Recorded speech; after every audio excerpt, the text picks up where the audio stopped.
কালী পুজো চলাকালীন অর্থাৎ দীপান্বিতা অমাবস্যার রাত্রে ভিডিওতে বলা শীতলা মন্ত্রটি 7 বার কিংবা 11 বার পাঠ করে জলের ওপর দম করে বা জলের ওপর ফুঁ দিয়ে সেই জল যদি কোনো রোগী অসুস্থ ব্যক্তিকে পান করানো যায় অতি অবশ্যই তার সর্বরোগ থেকে মুক্তি পাওয়া সম্ভব।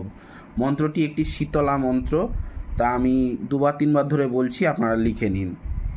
শীতলে ত্বং জগৎমাতা, শীতলে ত্বং জগৎপিতা, শীতলে ত্বং জগদ্ধাত্রী, শীতলায় নমো নমঃ।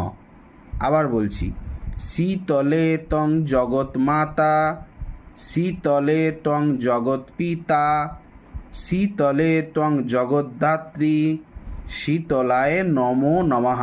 একবার করে পাঠ করবেন, একবার করে জলের মধ্যে ফু মেরে অসুস্থ রোগীকে পান করিয়ে দেন। বিশ্বাস এবং দৃঢ়তার সাথে যেই কাজটি হয় বলে পান করান, দেখবেন অনেকটাই আরাম পাবেন বা আকস্মাৎ আসা কোনো রোগ ব্যাধি থেকে নিষ্কৃতি অবশ্যই পাওয়া যায়। ভিডিওটা যদি ভালো লাগতে শুরু করে থাকে লাইক করবেন, কমেন্ট করবেন, বেশি বেশি করে শেয়ার করবেন। চ্যানেলটিতে নতুন হয়ে থাকলে সাবস্ক্রাইব বাটনটা প্রেস করে নোটিফিকেশানে গিয়ে অলে গিয়ে অন দেওয়াবেন, যার ফলে আমার তৈরি ভিডিও বেরোতেই সবার প্রথম আপনারা পাবেন। এবং আমাকে দিয়ে যদি কোনো রকম কোনো কাজ করাতে হয় স্ক্রিনে দেওয়া নাম্বারে কল বা হোয়াটসঅ্যাপ করে যোগাযোগ করতে পারেন। এবং আমাদের একটি ফ্রি ডেমো ক্লাস রয়েছে, আপনারা জানেন, সেটা হচ্ছে রবিবার দিন, সামনে আসছে রবিবার দিন 26/10/2025, কার্তিক পুজোর ঠিক আগের দিন।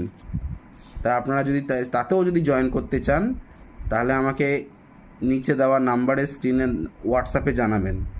ঠিক আছে, আজ এখানেই রাখলাম, দেখা হচ্ছে নেক্সট কোনো ভিডিওতে, নেক্সট কোনো টপিকে। তখন পর্যন্ত ভালো থাকুন, সুস্থ থাকুন।